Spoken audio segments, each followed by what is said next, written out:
একটি ধুমধুমার ফাইনালের অপেক্ষায় ছিল গোটা ফুটবল বিশ্ব, কিন্তু স্পেনের বিপক্ষে আর্জেন্টিনা যেই ধরনের ফুটবল উপহার দিল তাতে ভক্তরা শুধু নিরাশই হয়নি, বরং শেষ মুহূর্তের কিছু ঘটনা ফুটবলকে এক প্রকার কলঙ্কিত করেছে। পুরো 90 মিনিটের ম্যাচে আর্জেন্টিনার ফুটবল নিয়ে যত সমালোচনা করবেন ততই কম হবে।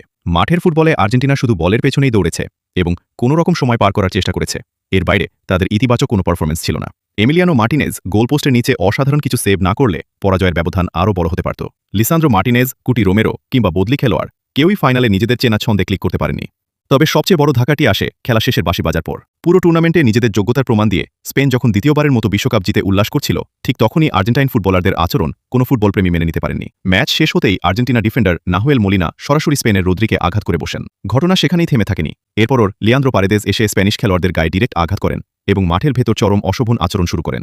এমনকি আর্জেন্টিনার কোচ এবং স্টাফরা এসেও তাদের শান্ত করতে পারছিলেন না। একটি দলের ট্রফি জয়ের পর উল্লাস করা তাদের পরম অধিকার, কিন্তু সেই কারণে মাঠের ভেতর এমন আগ্রাসন ও মারমুখী আচরণ কোনোভাবেই ফুটবলের অংশ হতে পারে না। টুর্নামেন্ট জুড়ে আর্জেন্টিনা ভালো ফুটবল খেললেও ফাইনাল ম্যাচের এই উগ্র বডি ল্যাঙ্গুয়েজ এবং খেলা শেষের অনাকাঙ্ক্ষিত মারামারি পুরো দলের ইমেজকে বিশ্বমঞ্চে ধুলোয় মিশিয়ে দিয়েছে। জাতীয় দলের জার্সি গায়ে দিয়ে মাঠের ভেতর এমন অখেলোয়াড়সুলভ আচরণ কোনোভাবেই সমর্থনযোগ্য নয়। ফাইনাল ম্যাচটি যেভাবে ফুটবলের সৌন্দর্যে শেষ হওয়া উচিত ছিল তা মোটেও হয়নি।